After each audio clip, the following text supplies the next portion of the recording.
Writing session लेख्नको लागि तयार हुनुस्।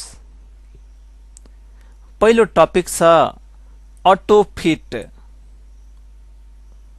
अटोफिट भित्र रहेका तीनवटा कमान्डहरु मध्ये पहिलो छ autofit to content.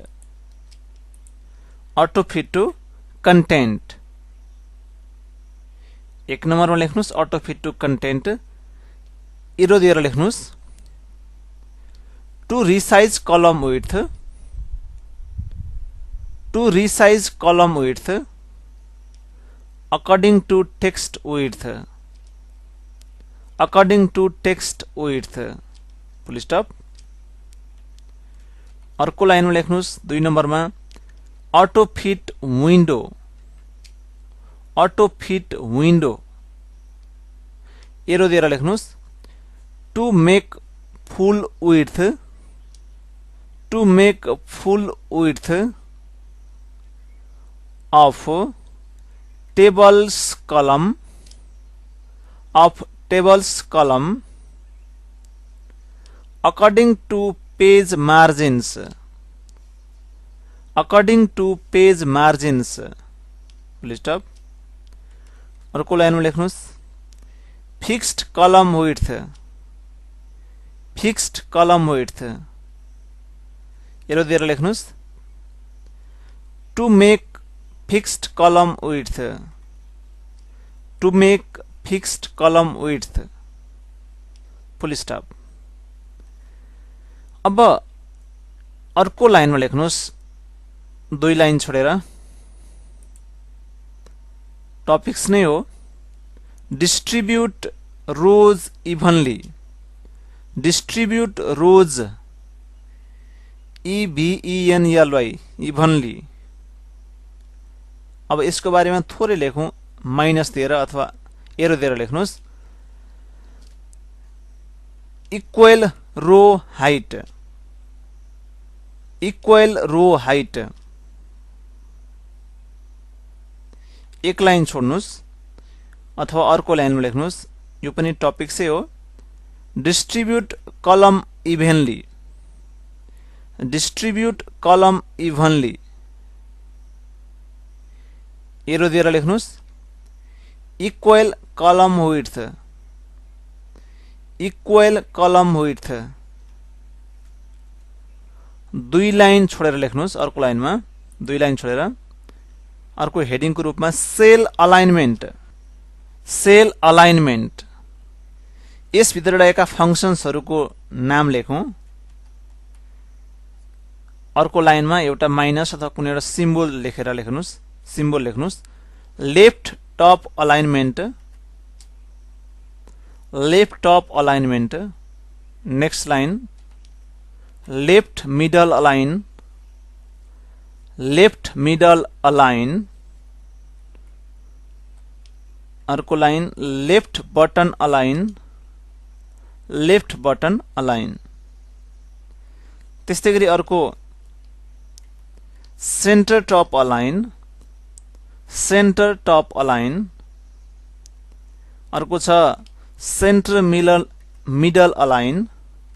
Centre middle align अर्को छ centre bottom align. Centre bottom align अर्कोमा right top align. Right top align अब right centre align. Right centre align अर्को छ right bottom align. Right bottom align अब यो के भन्नु होला यहाँले। अब यो लेआउट ट्याबमा यहाँनिर अलाइनमेन्ट भन्ने छ र यो छ नि यो अलाइनमेन्टको मैले कुरा गरिरहेको छु। यो लेफ्ट टप यो लेफ्ट मिडल यो के त लेफ्ट बटम यसलाई भन्न खोज्या हो। यो जम्मा 9 वटा छ। यही 9 वटा कमान्डहरुलाई देखाउन खोज्या हो। यसमा कन्फ्युज नहुनु होला। त्यस्तै अर्को टपिक्स लेख्नुस् टेक्स्ट डाइरेक्सन। अर्को 2 लाइन छोडेर लेख्नुस् टेक्स्ट डाइरेक्सन एरो दिएर लेख्नुस् to change position of text. That means to change पोजिसनको ठाउँमा डाइरेक्सन लेख्दा पनि हुन्छ to change direction of text कुन अवस्थामा चाहिँ टेक्स्टको डाइरेक्सन राख्ने भन्नु खोज्या हो to change direction of text भन्दा पनि हुन्छ त्यस्तै अर्को छ सर्ट अर्को टपिक्स लेख्नुस् 2 लाइन छोडेर सर्ट यासोआरटी सर्ट के हो त सर्ट यसलाई अलिकता लेख्नु होला एरो दिएर to arrange the current selection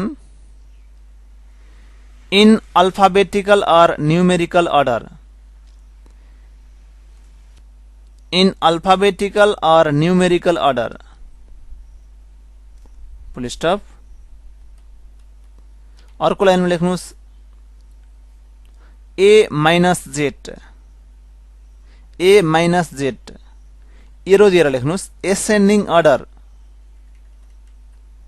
a minus z arrow दिएर लेख्नुस् ascending order अर्को लेख्नुस् z minus a एरो दिएर लेख्नुस् descending order z minus a arrow दिएर लेख्नुस् डिसेन्डिङ अर्डर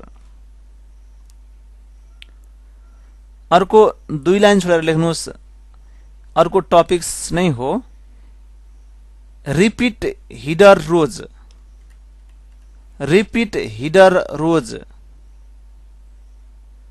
एरो दिएर लेख्नुस् टु रिपिट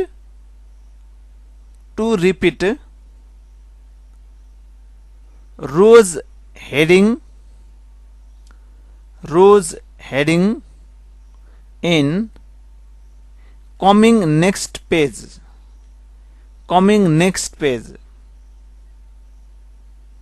full stop अर्को 2 लाइन छोडेर लेख्नुस् convert to text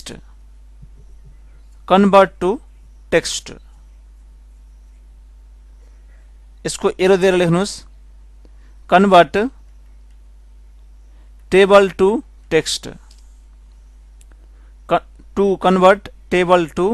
text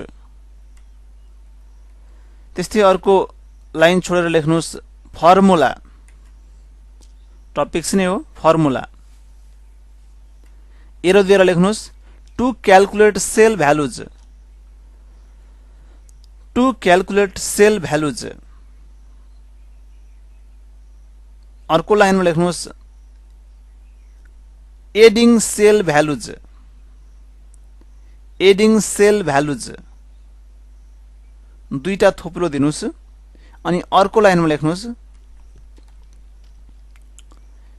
equal to अर्को लाइनमा लेख्नु होला equal to sum SUM bracket open LEFT bracket close equal to sum left bracket भित्र लेफ्ट लेख्नु होला अब यो भनेको के हो यसलाई एरो दिएर लेख्नुस् to add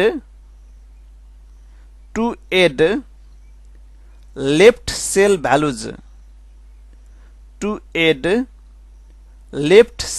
values full stop अर्को लाइनमा लेख्नुस् equal to SUM bracket open ABOVE bracket भित्र ABOVE एबोव एरो दिएर लेख्नुस् to add top cell values अर्को लाइनमा लेख्नुस् equal to SUM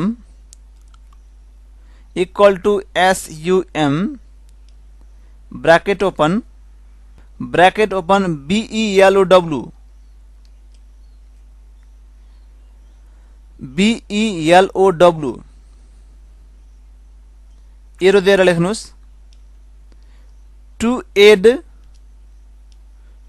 add bottom cell values